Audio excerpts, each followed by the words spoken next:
Seegras ist Rohstoff. Das ist der Satz, mit dem alles anfing.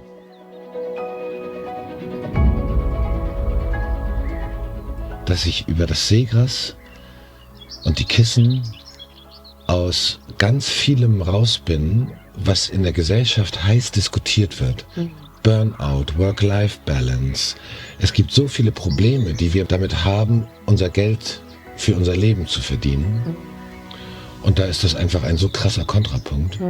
Das ist in jeder Perspektive unglaublich erfüllend. Voller Bedeutung und Erinnerung. Als Kinder lagen wir in sonnengewärmtem Seegras gekuschelt, die Füße ins Wasser und den Blick aufs Meer gerichtet. Seegras ist eine Welt von Gerüchen, Geräuschen, Empfindungen und ein bisschen Sehnsucht. Moin, ich bin Lilly und ich lebe am Meer. Seit ich ein kleines Kind war, hat mich das Wasser fasziniert. Das Meer und vor allem das, was es dir zurückgibt. Mittlerweile bin ich frisch gebackene Biologin. Und was macht eine Biologin? Richtig, sie forscht. Durch mein Studium der Biowissenschaften an der Universität Rostock bin ich auf das Thema Strandanwurf gestoßen. Also habe ich beschlossen, in meinem ersten kleinen Forschungsprojekt soll es genau darum gehen. Bevor es überhaupt losgeht, müssen wir erstmal klären, was ist denn Strandanwurf überhaupt?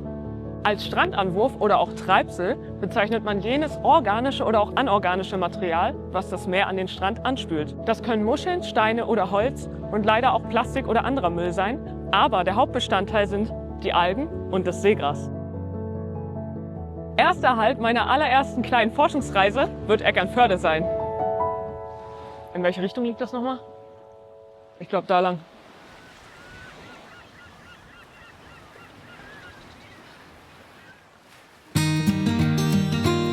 Heute bin ich hier im Ostsee-Infocenter in Eckernförde, um mir einmal die wissenschaftliche Seite der ganzen Seegras-Thematik anzuhören. Kommt mit! Ich bin Lena, ich bin 25. Ich habe Ende 2021 meinen Abschluss gemacht in Marine Ökosysteme und Fischereiwissenschaften. Und jetzt bin ich seit September letzten Jahres mitverantwortlich für die Seegraswiese bei uns. Die ist relativ neu und Da liegt jetzt mein Fokus. Da versuchen wir Seegras zu züchten und zu hältern und sind eben ganz gespannt, wie sich das Ökosystem so weiter entwickelt sozusagen. Wir tasten uns da selber noch ran. Wir haben gemerkt, der Boden ist auf jeden Fall super wichtig. Wir haben aktuell relativ wenig Sand drin. Das ist eine Mischung aus Ostseesand direkt hier aus der Eckernförder Bucht und aber auch Aquarienkies, der gewaschen wird. Das ist ungefähr aktuell bei 7 bis 8 Zentimetern. Das funktioniert ganz gut und Nährstoffe sind total wichtig. Also was ist im Wasser drin? Wie ist der Aufwuchs? Ist der Aufwuchs zu viel? Kriegen die nicht mehr wirklich Licht von oben? Die Photosynthese leidet einfach ein bisschen. Genau, das ist schwierig. Seegras braucht immer mindestens 20% Oberflächenlicht. Das heißt also, es kommt auf die Trübung des Wassers an. Hier bei uns findet man Seegras ab, ich würde mal sagen, 1 Meter Tiefe ungefähr, bis so ungefähr 8 Meter. Es gibt auch Stellen in der Ostsee, wo es noch tiefer wächst, also so bis zu 10, 12 Meter kann es schon schaffen. Es kommt immer auf die Gegebenheiten vor Ort drauf an. Wenn wir frisches Wasser brauchen, dann kommt das direkt von draußen. Ach, praktisch, ja, habt ihr ja hier auch die beste Lage. Da kann man direkt abzapfen. Definitiv. Tatsächlich ist es einfach so, wenn die Trübung durch viele Mikroalgen, durch Algenblüten und so weiter, die Trübung einfach steigt, bekommen sie nicht mehr genügend Licht. Das ist ein Problem, aber auch der Klimawandel, also die Wärme tatsächlich. Ich hatte gesagt, Seegras fängt so zwischen 6 und 10 Grad an zu wachsen. So um die 15 Grad ist es ideal. Ab 20 wird das Wachstum schon so ein bisschen eingestellt und ab 25 Grad nimmt es dann dauerhaft Schäden. Also dementsprechend ist Erwärmung dann auch ein Thema und tatsächlich auch Wellen. Also Seegras selber, wenn es eine Seegraswiese ist, kann ja die Wellenenergie um 40% ungefähr, ein bisschen weniger, reduzieren. Aber weil Seegras ja eine evolutionär gesehen ehemalige Landpflanze ist, kann es eben auch ausgerissen werden. Das heißt also, wenn es zu sehr Strömungen, Wellen ausgesetzt ist, dann wird es freigespült und dann hat es eben auch wenig Chance. Seegras sind halt total die Kinderstuben. Also gerade auch für kleine Dorsche, kleine Plattfische. Butterfische sind total gern zwischen dem Seegras unterwegs. Für den Dorsch, also den Brotfisch der Ostsee sozusagen, für die kleinen Dorsche total wichtig, um sich zu verstecken. Wir hören auch immer mal von Tauchern, auch von Fischern, dass Aale auch immer mal in den Seegraswiesen unterwegs sind. Also das ist auch ein Thema. Und tatsächlich auch so Fischarten wie Hering oder Hornhecht, die kleben ja ihren Laich an. Das machen die mittlerweile, gerade die Heringe, aus lauter Verzweiflung auch manchmal an den Hafenmauern. Aber eigentlich würden sie das viel lieber an Seegraspflanzen ankleben, anheften. Also Nachwuchs und genau, Fischlaich ist ein ganz großes Thema. Aber generell auch durch dieses feste Wurzelwerk durch die Pflanzen, die quasi auch einen Wellenschutz bieten und einen Schutz nach außen. Ganz viele Schnecken, ganz viele Bodenbewohner, Krebse und so weiter. Also das ist einfach ein total wichtiges Ökosystem. Wir haben uns jetzt dazu entschieden, das Becken, das ist rechteckig, in 4 verschiedene Versuchsfelder zu teilen. Das heißt, wir haben 2 Versuchsfelder, die mit Seegraspflanzen einmal aus dem Spülsaum, also die ausgerissen worden sind, die wir am Strand eingesammelt haben, noch im feuchten Spülsaum. Und eine Hälfte des Aquariums ist mit Seegraspflanzen, die direkt aus einer Seegraswiese entnommen worden sind. Und dann haben wir das jeweils unterteilt in ungekürzte Pflanzen und gekürzte Pflanzen. Da haben wir uns 7 cm ausgesucht und da ging es einfach darum, im Garten schneidet man die Stauden ja auch zurück, bevor man sie einpflanzt. Funktioniert das vielleicht bei Seegras auch? Und dann geht es eben tatsächlich größtenteils um Vermehrung. Bekommen wir die Blüte noch hin? Können wir das vielleicht im Aquarium sehen? Und verwurzeln die vielleicht miteinander? Und sieht man einen Unterschied zwischen Spülsaum und Seegraswiese? Eine Blüte hatten wir noch nicht. Wir sehen so langsam, dass es einige Pflanzen gibt, die neue Triebe sozusagen ausbilden, die sich asexuell dann fortpflanzen. Das sehen wir jetzt schon so langsam, da freuen wir uns auch mega. Und jetzt ist halt die Frage, wenn wir im Sommer die Temperatur wieder hochdrehen, wie sieht das aus? Also wie schnell wächst das zusammen, wie schnell vermehrt sich das? Und dann ist natürlich auch die Frage, kann man da überhaupt was entnehmen? Also Seegraswiesen verwurzeln sich ja extrem untereinander, die haben ja dann irgendwann so eine richtige Matte. Wäre das überhaupt möglich, zu sagen, wir stechen da so ein kleines Quadrat raus und pflanzen das irgendwo anders an?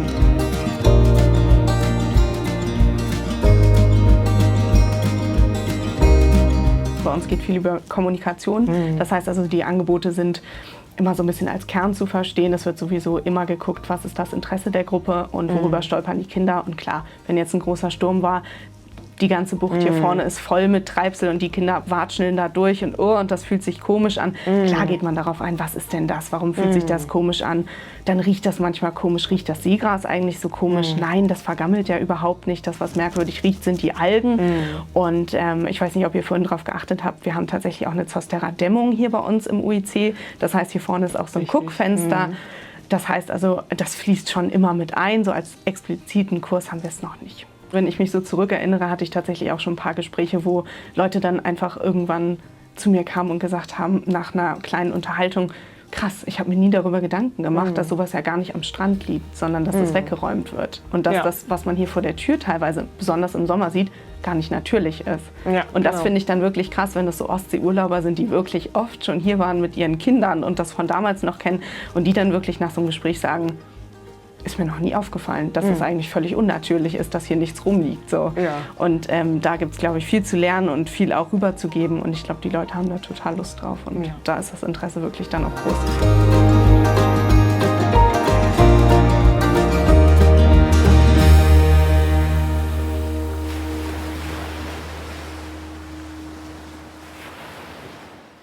Am Ostsee-Infocenter wird das Seegras also in einem Aquarium untersucht und vermehrt. Geht das eigentlich auch in freier Natur? Dazu weiß sicher Philipp von Submaris mehr.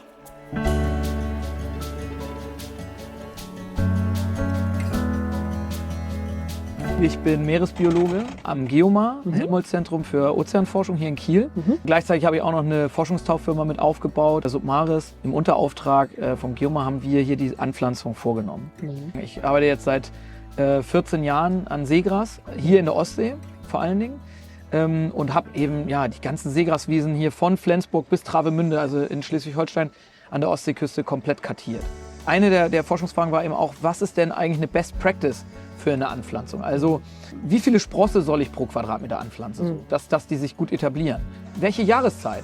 In welcher Wassertiefe? An welchen Standorten? Wir haben als Seegrasanpflanzer fast 10.000 Jahre Landwirtschaft nachzuholen. Denn Seegras wurde in der Menschheitsgeschichte nicht gezielt angepflanzt zur Nahrungserwerb oder so. Es gibt zwar ein paar amerikanische Ureinwohner, die wohl auch Seegras geerntet haben, aber die haben das auch nicht angepflanzt im Meer. Ne, wenn du dann Weizen oder Reis oder Mais oder so denkst, da gibt es seit 10, vielleicht auch 20.000 Jahren Menschen, die sich darum kümmern, wie kann man das am besten anpflanzen. Bei Seegras stehen wir ganz am Anfang. Wir sind die Ersten, die das in Deutschland wirklich durchgeführt haben, eine Seegrasanpflanzung. Weltweit findet das schon länger statt, zum Beispiel in den USA. Auch in Holland und Großbritannien oder Dänemark, Schweden gibt es schon Erfahrungswerte, auf die wir auch teilweise aufgebaut haben. Wir haben hier ca. 1000 Quadratmeter, die wir hier angepflanzt haben. Und wir haben 3 Stellen in Schleswig-Holstein bepflanzt. Hier einmal in Kiel, dann in der Schlei und noch in der Flensburger Förde in der Geltinger Bucht. Wir transplantieren sozusagen. Wir nehmen aus einer gesunden Wiese die wir vorher auch genau untersucht haben. Ist die gesund, hat die eine ausreichende Dichte, ist die auch nicht gefährdet. Wenige Sprosse. Wir haben da ganz strenge Auflagen auch und an die haben wir uns auch gehalten. Das war auch überhaupt gar kein Problem. Und wir haben das auch verfolgt, ob da irgendwelche Schäden aufgetreten sind. Und schon einen Monat später hat man gar nichts mehr von unserer Ernte gesehen, sondern die Wiese war wieder im Urzustand. Und im Gegenzug dazu hat diese Wiese hier innerhalb von einer Saison schon die gleichen Dichten erreicht wie die natürliche Wiese. Also wir liegen hier bei über 300, 350 Sprossen pro Quadratmeter inzwischen. Und das hat das Seegras ganz alleine geschafft. Seegras kann sich ja eben sehr, sehr gut horizontal ausbreiten. Dann bildet sich am Ende so ein richtiges Wurzelgeflecht, womit es dann den Sand befestigt und die Küste schützt. Ja, weißt du, wir können jetzt hier schnacken, ganz viel. So, lass uns am besten einfach mal reinspringen. Wir sind ja jetzt hier vor Ort. Hier vorne sind diese 4 Quadrate. Ab in den Anzug und dann schnorcheln wir mal eine Runde hin. Ja, geil, ab geht's.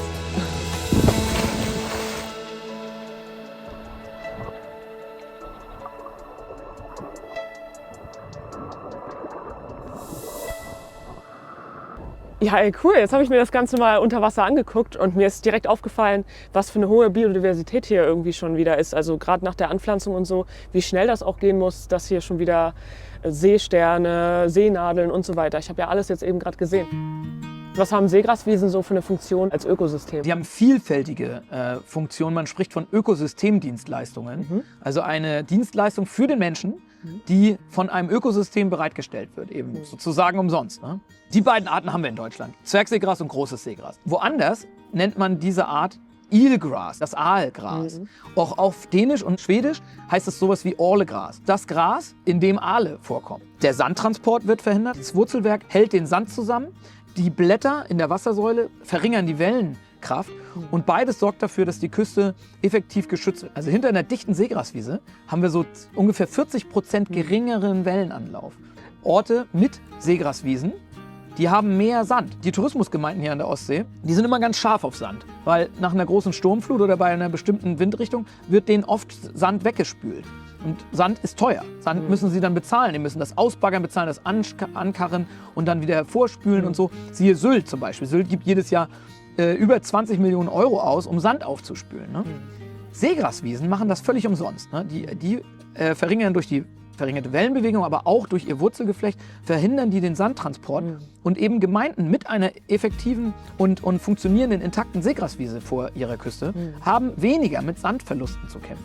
Und der Strandanwurf, also der Blattanwurf im Herbst, die verlieren ja ganz normal ihre Blätter. Das wird angeworfen an den Strand in einem natürlichen System. Und diese Blätter werden untergemischt durch Wind und Wellen und Bewegung.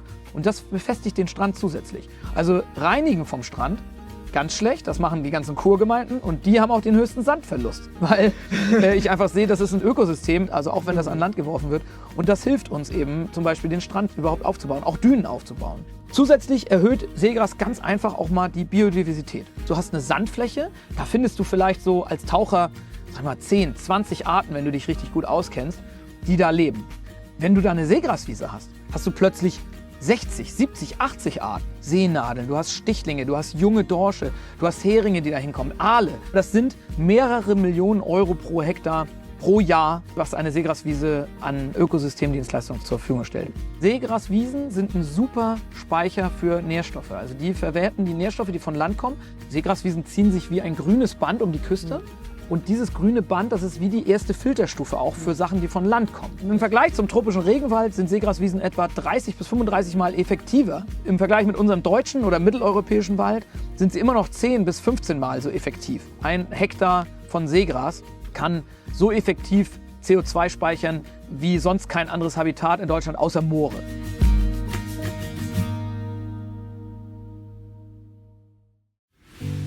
Ich habe also jetzt gelernt, dass Seegras enorm wichtig ist für das Ökosystem Meer und damit uns Menschen. Mir ist allerdings aufgefallen, dass es Strände gibt, an denen fast gar kein Strandanwurf vorkommt. Klar wachsen Seegras und Algen nicht überall in dem Maße, aber oft liegt es tatsächlich daran, dass der Strandanwurf aufgrund von Beschwerden einiger Strandbesucher weggeräumt wird. Ich habe da auch schon mal einen Anruf bekommen von einem Tourismusdirektor. Die sagten dann, Mensch, wir haben hier so viel Anwurf und wir zahlen dafür 250.000 Euro jedes Jahr an Entsorgung. Krass, ja. Können wir nicht was gegen die Seegraswiesen machen? Nee, völlig falscher Ansatz. freut euch, dass es da ist, klärt die Touristen auf, damit die dann wissen, das ist nichts Schlechtes, das stinkt auch nicht oder so. Seegras stinkt ja nicht. Die Algen da drin und die Tiere, also Muscheln oder so, die können stinken, aber das Seegras selber nicht. Ich würde mir wünschen, wenn die Tourismusdirektoren und solche und Bürgermeister und so von den Tourismusorten, von den Kurorten nicht mehr sagen, unsere Touristen möchten keine Algen am Strand. Ja, also erstens meinen sie damit meistens gar nicht Algen, sondern Seegras. Und das Zweite ist, dass ich mir wünschen würde, wenn die einsehen, nein, unsere Touristen, das sind gebildete Leute, die wissen, dass eine Seegraswiese wichtig ist und die fragen uns sogar, wo ist denn eigentlich das Seegras hin, was wir hier in den letzten Jahren immer gehabt haben? Habt ihr etwa die Wiese verloren oder so? Über alle Orten wird auch geschimpft über Seegras. Ne? Also von der Surferseite wird geschimpft, von den Badenden, die müssen erstmal durch Seegras warten und so. Das mögen sie nicht. Die Touristen schimpfen über das Zeug am Strand, das Stinkende. Die Angler, die Fischer über ihre verstopften Netze von Seegras oder so. All das muss aufhören und Leute müssen verstehen, wir haben da ein Ökosystem, das ist unbedingt schützenswert und sogar ausbaufähig. Und muss auch ausgebaut werden, denn wir sind immer noch nicht wieder da, wo wir waren mit dem Seegras vor dem Zweiten Weltkrieg. Wir haben heute nur noch 45% ungefähr vom Seegras, was wir damals hatten. Das würde ich mir wünschen, dass das in der Öffentlichkeit ein Umdenken stattfindet.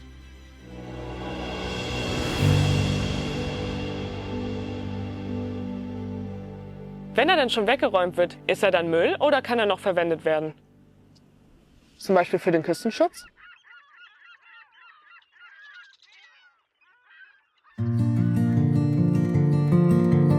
Ja, man sieht ja, hier sind ein paar Dünen. Ne? Dünen sind ja die natürliche Sandanhäufung durch den Wind.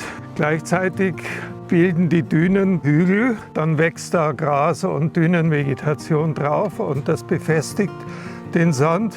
Ein Puffer gegen Wellen, gegen Erosion und gleichzeitig ist es natürlich auch touristisch attraktiv. Die Treibseldüne entsteht dort, wo keine natürliche Düne ist. Die erste Treibseldüne ist in Eckernförde gebaut worden. Im Sommer bei touristischem Betrieb wird das Treibsel abgefahren, also wird der Strand gereinigt. Das Material muss irgendwo entsorgt werden und das wiederum ist teuer. Wenn man das nicht wegtransportieren muss, irgendwo gegen Gebühr auf eine Deponie, sondern direkt am Strand einbuddeln und eine schöne naturähnliche Düne draus macht, dann hat man dann nochmal einen weiteren Vorteil.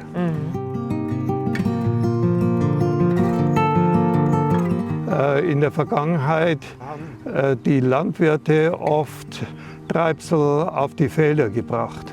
Und zwar als Dünger. Von einigen wenigen Landwirten wird das noch gemacht. Die Landwirte, die das heute noch machen, die machen das eigentlich gegen Geld, weil die Gemeinde dann den Landwirt ein bisschen Geld bezahlt, wenn er das Treibsel abnimmt, sodass sie es nicht selber entsorgen müssen.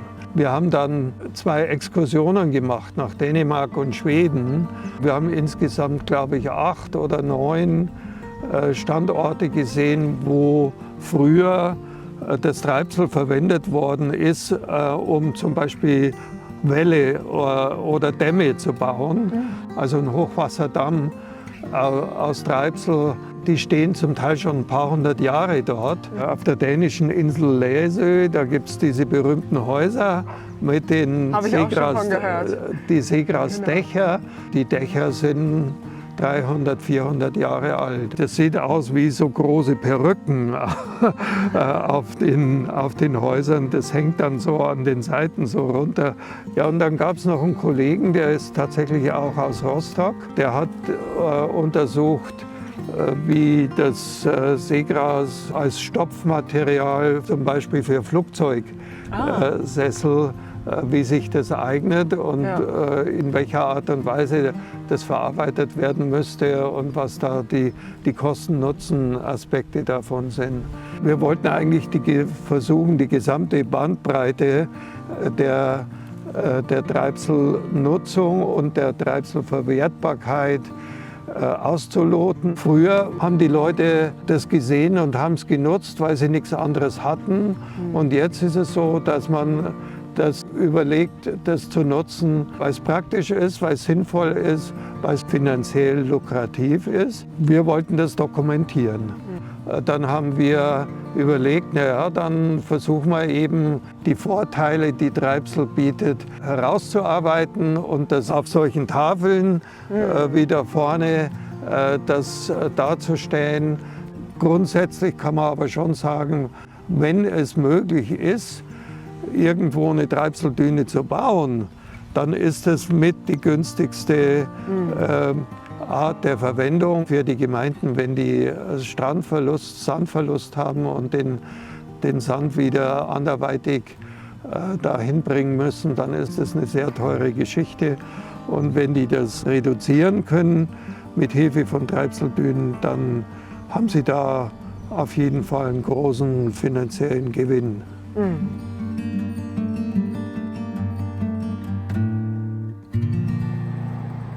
Und jetzt ab nach Lübeck zu zwei Menschen, die Seegras verkaufen. So, heute bin ich hier unterwegs bei Jörn und Swantje vom Seegrashandel. Wie seid ihr überhaupt auf die Idee gekommen? Gibt es da irgendwie eine Historie, eine Geschichte dazu? Irgendwie, was ist so der Hintergrund? 2004 haben wir selber unser eigenes Haus renoviert und da hatten wir eine befreundete Lehmbauerin, Renata Wendt, die hat uns gesagt, ja, wir müssen als Dämmung unbedingt Seegras verwenden. Das ist das Einzige, was man bei alten Häusern gut verwenden kann. Und dann haben wir das auch gemacht und unser eigenes Haus gedämmt. Teilweise gab es noch eine andere Firma, die Seegras angeboten hat. Da haben wir die Reste aufgekauft und dann aber auch selber gesammelt. Und ja, Jahre später fragten dann immer viele Leute, wo wir denn das herhaben. Haben wir gesagt, okay, geht mal selber sammeln. Aber es haben natürlich auch nur wenige gemacht oder die Zeit dazu. Und dann haben wir gedacht, okay, dann können wir das ja versuchen anzubieten, um das Thema eigentlich auch zu verbreiten. Und so ging das dann los. Also im Moment importieren wir hauptsächlich aus Dänemark, weil dort das einfacher einzusammeln ist, weil es direkt vom Ufer geschöpft werden kann, dadurch keinen Sand enthält. Und in Deutschland, wenn es in der Strandreinigung eingesammelt wird, eben erstmal sehr viel Sand enthält und dieser Sand rausgeholt werden muss und das ist halt sehr aufwendig. Wir wollen aber in Zukunft auch deutsches Seegras anbieten, aber da sind wir erst dabei, das aufzubauen. Es darf halt nicht geerntet werden unter Wasser, aber das ist in Dänemark genauso. Wie transportiert ihr das? Genau, also das wird so als Ballen auf die Baustelle geliefert und dann muss es halt in einen Rahmen gestopft werden. Also hier ist zum Beispiel so ein Modell, da stopft man das dann rein. Also wir haben jetzt über 350 Baustellen mittlerweile beliefert, das ist ganz unterschiedlich. Also sind allerdings hauptsächlich Selbstbauer im Moment. Also von Einfamilienhäuser bis Ferienhäuser, aber auch jetzt viele alte Häuser, wo irgendwas nachgedämmt werden soll. Genau, das ist sehr unterschiedlich. Ja. Der große Vorteil beim Seegras ist einfach, dass es eben Feuchtigkeit aufnehmen kann und wieder abgeben kann. Und selbst wenn es richtig nass wird, seine Dämmwirkung erhält. Das ist bei vielen anderen Dämmstoffen nicht der Fall. Ja. Wenn die einmal nass werden, dann muss man sie auswechseln. Also wenn die richtig nass werden. Also ein bisschen Feuchtigkeit können viele Dämmstoffe aufnehmen und wieder abgeben. Aber richtig nass werden dürfen die eigentlich nicht. Das ist eigentlich auch das Besondere beim Seegras. Das brennt eigentlich nicht. Also nur da, wo die Flamme ist, aber man kann es nicht anzünden.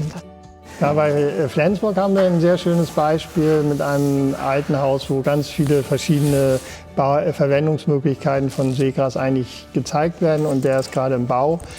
Und da könnt ihr bestimmt gerne mal vorbeikommen. Super, das werden wir uns mal anschauen. So, und das nehmen wir jetzt mit nach Kappeln zur Töpferei Stock. Die verpacken dort nämlich ihre schöne Keramik. Aber vorher muss ich mir unbedingt noch die Baustelle in Flensburg angucken. Moritz wartet schon auf mich.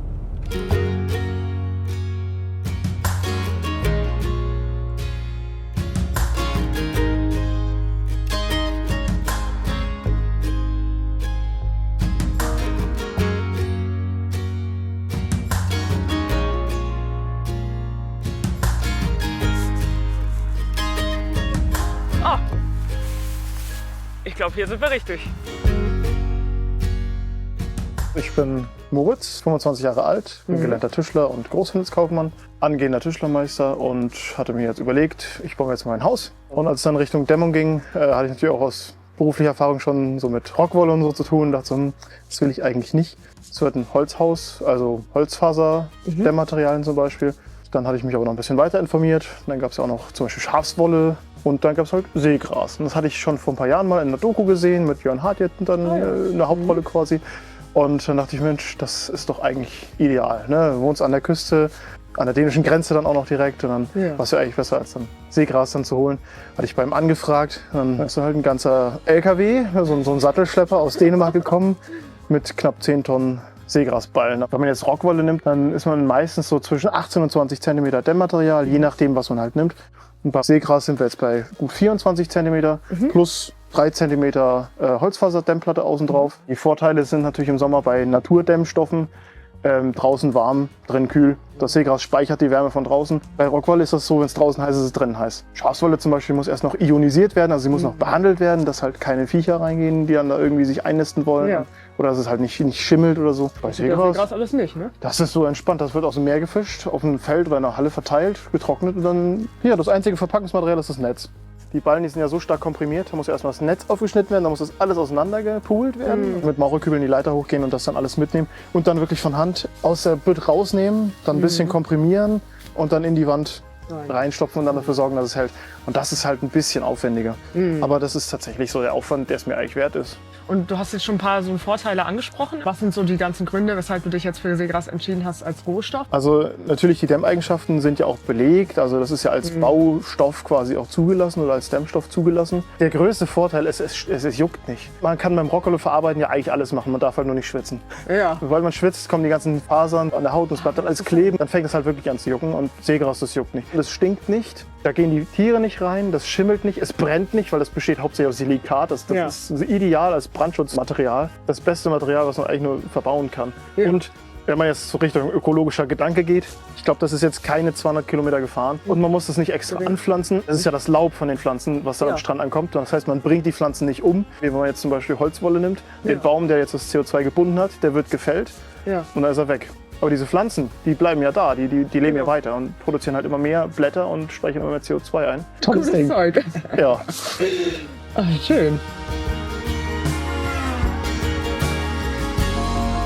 Und jetzt ab nach Kappeln zu Deborah, der Inhaberin der Töpferei Stock, die schon sehnsüchtig auf ihr Seegras wartet. Sie verwendet es als Verpackungsmaterial für ihre einzigartigen Töpferwaren, welche unter anderem im Stil der verschiedenen Meere gestaltet sind.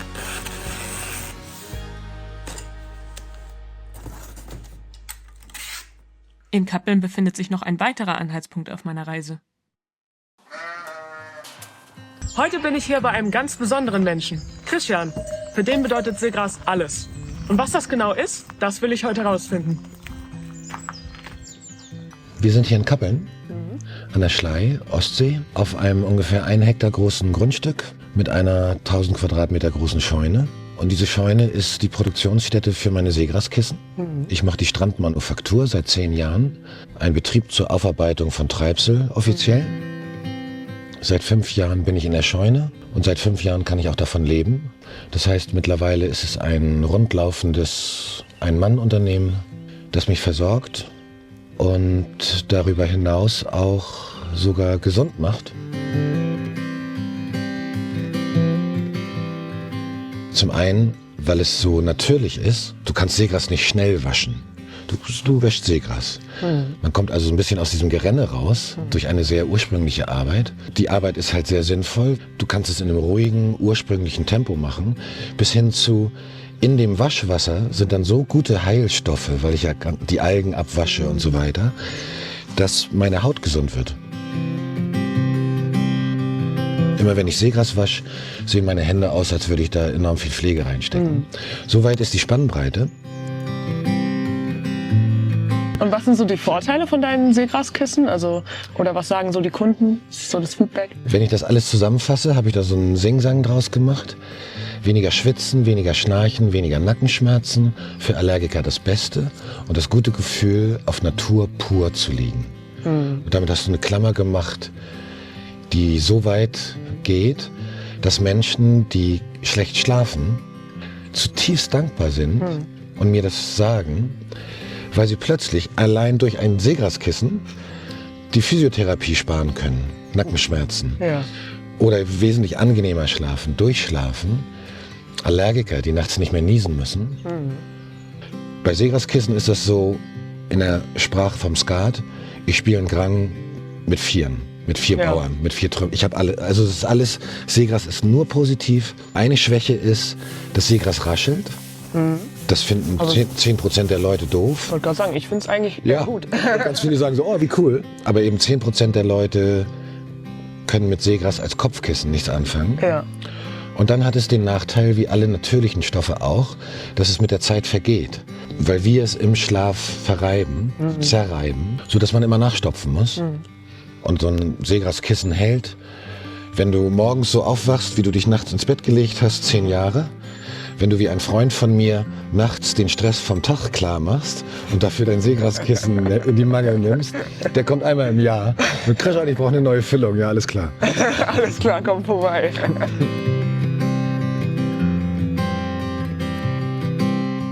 So kannst du nicht nur Kopfkissen draus machen, sondern alles, was sich stopfen lässt, gedämmt werden soll. Ob du Häuser dämmst, ob du wie die Dänen Häuser deckst, ob du es als Bootspolster benutzt, ob du es als Nackenrolle, als Stillkissen, als Lagerungskissen in der Geriatrie für alte Leute, wunderbar. Stofftiere zum Beispiel. Das hier, darf ich vorstellen, ist ein Schnuckel.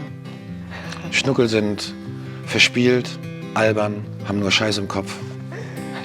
Ich habe im Winter eine Kühlkiste gebaut, die ist mit Seegraskissen gestopft. Also Seegras als Dämmmaterial nicht nur fürs Haus, sondern eben auch für Lebensmittel allgemein.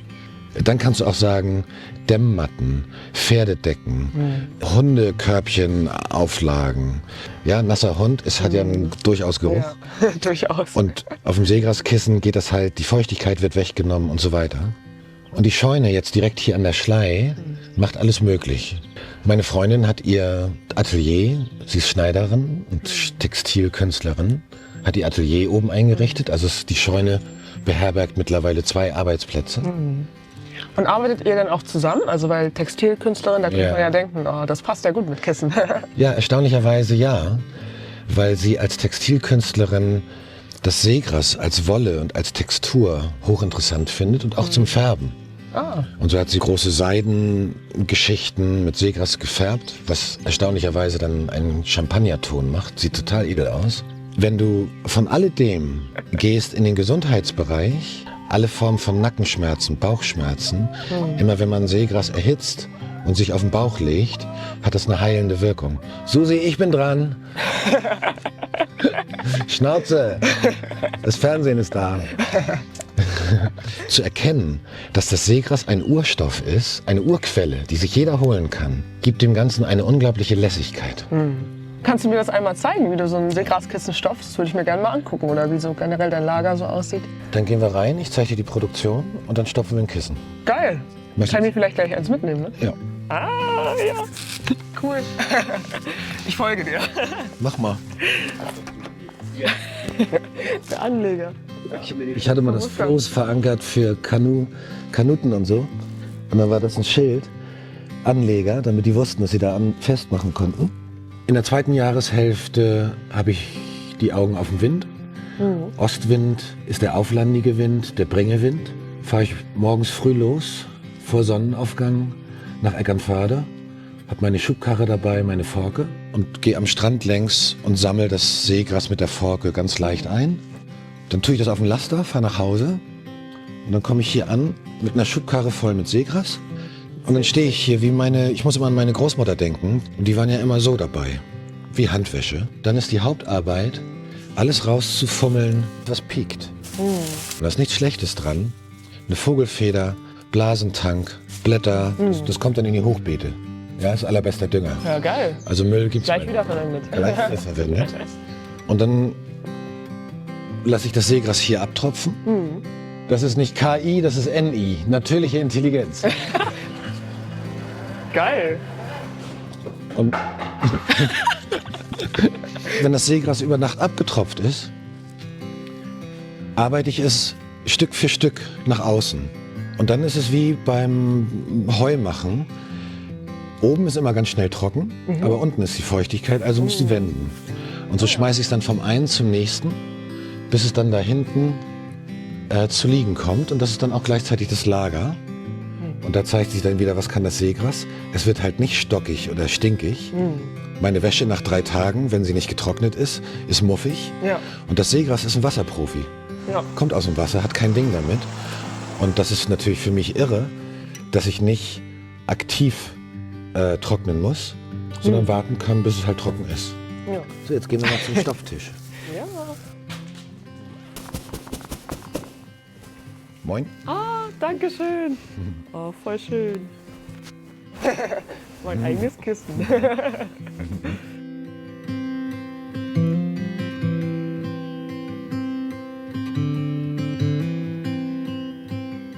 Ausgeruht und ausgeschlafen nach einer Nacht auf meinem neuen Seegraskissen ging es für mich am nächsten Tag nach Kiel zu dem jungen Startup namens Meergut. Denn nicht nur Christian verwendet das Seegras als Stopfwolle. Wir sind Max und Alicia und wir haben Meergut erst vor ein paar Monaten gegründet. Drauf gekommen sind wir durch ein Uni-Projekt, unser Masterstudiengang Sustainability, Society and the Environment. Max und ich, wir wussten beide, dass wir unbedingt etwas mit Seegras machen wollen, weil wir halt einfach finden, das ist so eine ungenutzte Ressource, die einfach in so einen Mengen verfügbar ist, dass man damit irgendwas machen muss. Wir hatten Lust, Kuscheltiere zu machen, weil wir damit halt gleich auch die Kleinsten ansprechen können. Wir machen auch Workshops, dass die halt gleich lernen, dass das eine Ressource ist, die genutzt werden kann und mit der Form, in der wir das halt verpacken, auch gleich dazu beitragen können, dass die vielleicht lernen, welche Meereslebewesen man besonders schützen sollte. Und da hast du jetzt mal ein paar Prototypen mitgebracht. Was habt ihr denn bisher Genau. so schon im Angebot oder was habt ihr noch so geplant? Also wir haben geplant auf jeden Fall als erstes die Robbe. Ich weiß nicht, ob ihr das mitgekriegt hattet, aber vor einem Monat oder so gab es eine Kegelrobbe an der Kiellinie und die war sehr beliebt und alle haben von der Kegelrobbe gesprochen. Und als zweites dann den Wal und wahrscheinlich dann auch noch ein Kugelfisch. Wir denken, damit fangen wir erstmal an und dann schauen wir, wie es weitergeht.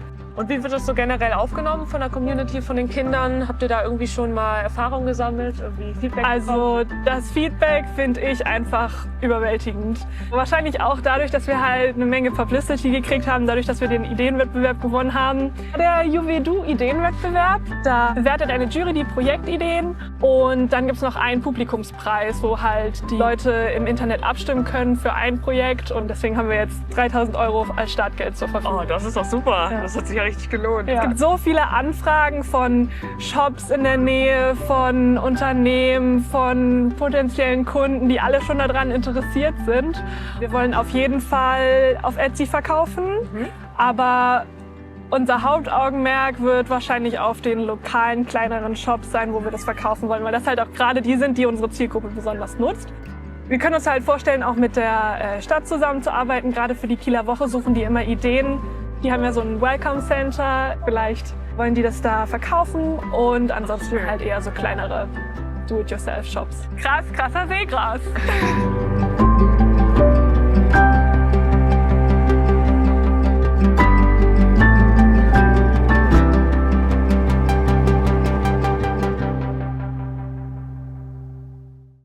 Nun wollte ich nicht nur reden, sondern auch mit anpacken. Da kam mir der Anruf von Noah, von den Lahntauchern, sehr gelegen. Zusammen mit den Lahntauchern habe ich an einer Seegraspflanzaktion der dänischen Organisation Os Om Hel teilgenommen. Hierfür wurden Sprosse aus einer gesunden Seegraswiese entnommen, um sie wiederum im Weilefjord neu anzupflanzen. Denn dort ist das Seegras aufgrund des Klimawandels und der Gewässerverschmutzung in den letzten Jahren deutlich zurückgegangen.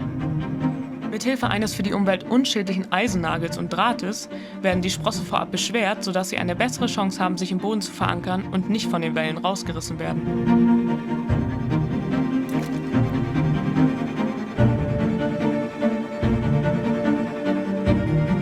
Diese an Land präparierten Pflanzen konnten nun von uns schnorchelnd ausgebracht werden.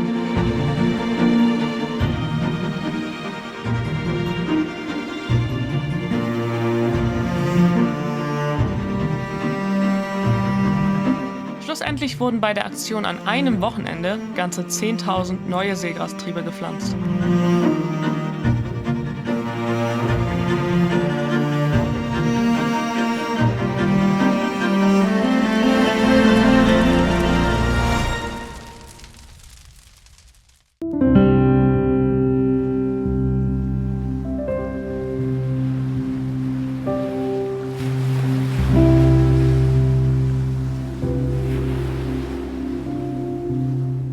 Wir haben gesehen, dass der Strandanwurf ein ganz eigenes Ökosystem ist, welches Nahrung und Lebensraum für viele Tierarten bietet, die Erosion einbremst und damit den Strand erhält und gleichzeitig zahlreiche Nutzungsmöglichkeiten eröffnet. Selbst wenn die Nutzung noch so sinnvoll und ökologisch erscheint, dürfen wir den eigentlichen Zweck nicht außer Acht lassen.